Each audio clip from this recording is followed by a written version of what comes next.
Hey Alex, so we've decided that we are going to videotape show how to make different recipes so that you would have something to look at and make some different stuff. And they're not very hard recipes to make.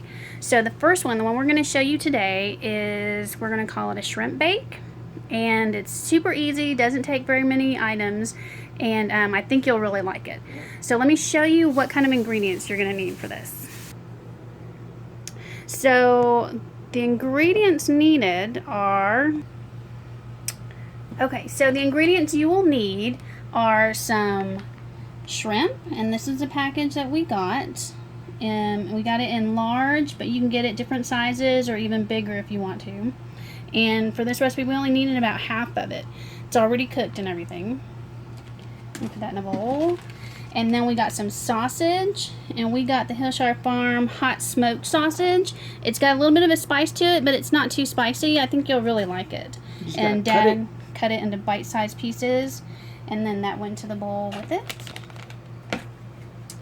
Then you will need some small, I use small red potatoes. They come in a little bag in the fruit and vegetable department. And he cut those up into bite-sized pieces. And then we put some little corn in there. And we got one corn and just cut it up, but you can also buy some that's already small like that.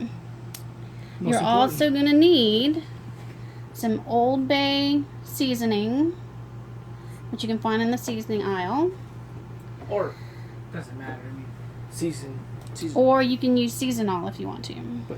But I think you already have Seasonal at home. But this is key if you want it to taste good. And then you can also put some garlic in there, and that'll give it a really good taste too.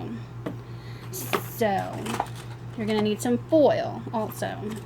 Okay, now. So Dad's got these in a pot, and he's gonna cover them just till they're covered with water. It doesn't have to be all the way full. And then he's gonna put those to cook for about 5 to 10 minutes on high. Just like that. See, there's not too much water, and we're going to let those boil for about 5 or 10 minutes. Meanwhile, over here, Dad put the shrimp and the sausage in a bowl, Mixing bowl, because when the potatoes and the corn are done cooking, you'll put everything in a bowl, so you'll need a big bowl, and all the ingredients will get mixed together. And while Dad's waiting for the vegetables to cook, he will get ready some foil, because you're going to kind of make them into like small baggies. Everything will go in the middle of the foil and get wrapped up. So we're going to wait for the vegetables to get cooked, and when those are ready to be put in, we will come back with part 2 to show you how to finish up this recipe. Okay, so while the vegetables are boiling, you need to go ahead and let the oven start getting ready. And you're going to cook it at 450. And you're going to want to use the middle oven rack. So let me show you.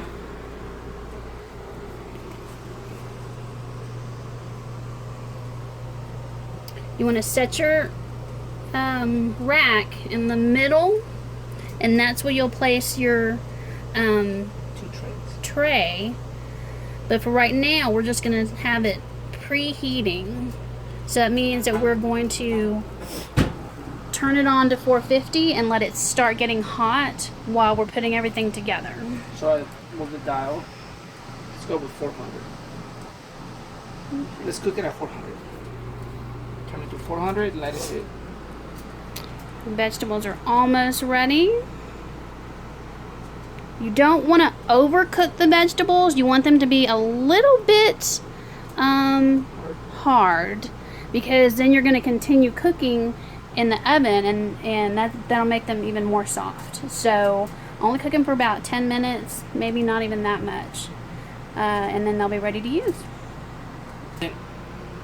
So we've been cooking our vegetables for about 10 minutes now, and I want you to see what it looks like when they're boiling and when they're about ready. See, they've got a little bit of water boiling there. And so it's ready to go ahead and be taken off the fire. Be sure and turn your stove off because you're not going to need that anymore. And you're going to bring it and put it in a colander so that all the water gets drained out of it. And be very careful when doing this so you don't burn yourself. It's pretty hot. Give it a good shake to get a lot of that water off of there. It's the same one that we use for spaghetti. And now you're going to be ready to mix all of your ingredients together. You're probably going to need to use a bigger bowl, but this is the biggest one we have. So I would get the biggest bowl you have so you'll have plenty of room to mix it around. Because there's going to be a couple more ingredients that we put in there, and it'll be easier to mix it up if it's in a big bowl. See how this is big and there's plenty of room? But we can't use this because it has holes in it. So you'll need to use one of your metal ones. So Dad's got everything put in there. And now he's going to add his seasoning. And he's going to put 2 of these. 2 spoonfuls of seasoning in there. And he's just using a regular cereal spoon and not filling it up too much. Putting that in there. And then he's going to add some garlic.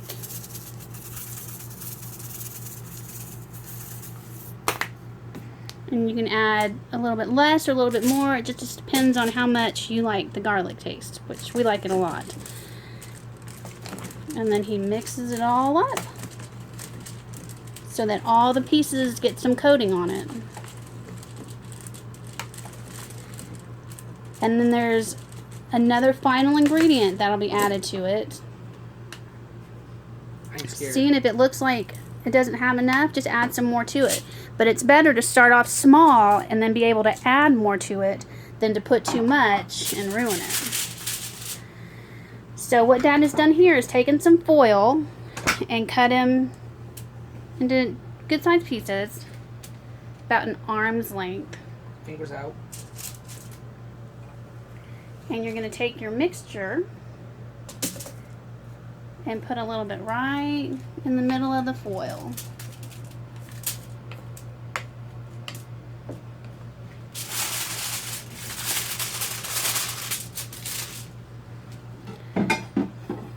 And then for the final touch, Dad is going to take some butter. And the way I cut it is 1 teaspoon from side to side. The little measurements right there. Just cut one. Cut it in half. Put it there. Put it there. And the butter will melt while it's baking and give it a good sauce. Now we're adding a little bit of cilantro to it. It gives it a good flavor, but if you don't want to, you don't have to. And then you're going to take your foil and bunch it up.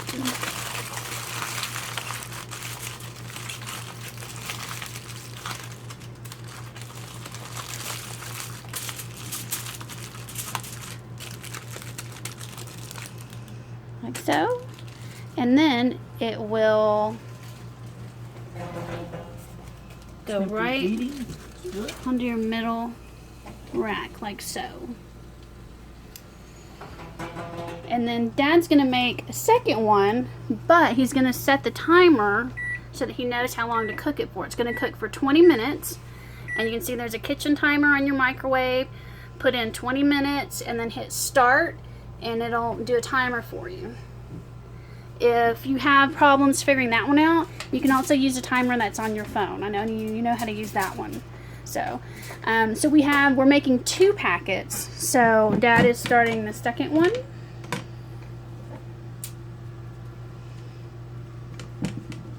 Put in the butter.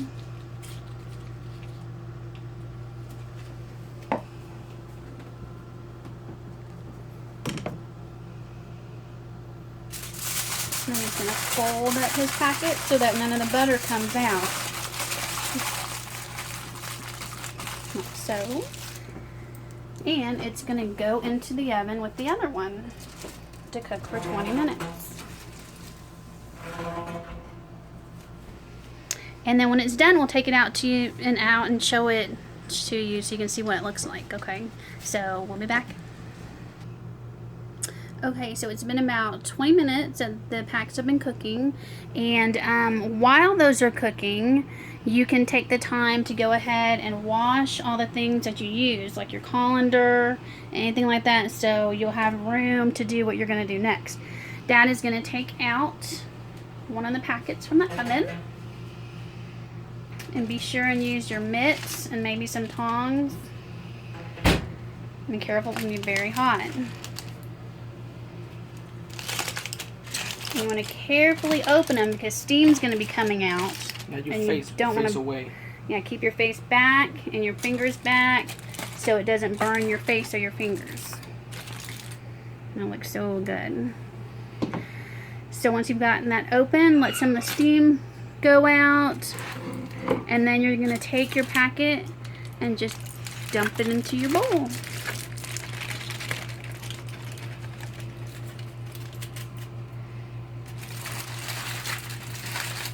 And throw your trash away.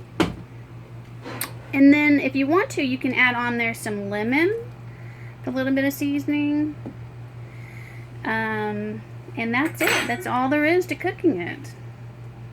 All done. So hopefully you can give that one a try and let us know how you like it. And soon we'll make some more videos for you. Okay? Love you. Bye.